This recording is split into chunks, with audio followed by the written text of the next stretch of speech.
State leaders hope to make it easier for businesses to navigate rules and regulations in Ohio, and they laid out their plan earlier today. NBC4 State House reporter Natalie Fahmy joins us now with the details. Natalie? At its core, Governor Mike DeWine and Lieutenant Governor John Husted say they want to make Ohio the best place to run and grow a business. And they say that all starts by making the rules easier to understand. Cleaning up the Ohio Administrative Code.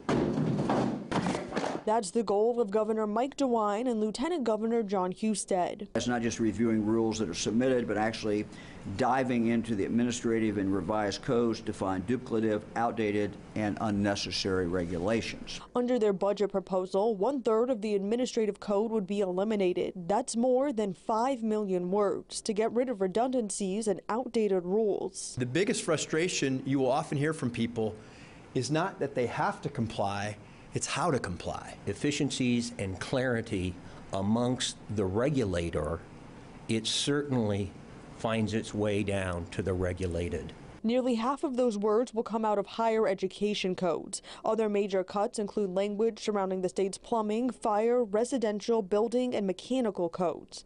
And another big piece has to do with the lottery. Husted says more than 240 rules for games that are no longer played in Ohio. We have discovered that 10% of the words in the state administrative code for procedures specific to Ohio lottery games. But DeWine and Husted say the work does not end with this proposal. There's a new online tool to track what legislation adds to the administrative code. Husted says lawmakers at the State House should be more mindful of bills passed, saying last General Assembly, too many pieces of legislation had language that was added to the administrative code. 19.4% explicitly required state agencies and boards to adopt new rules. So it's counter to what the General Assembly has asked us to do.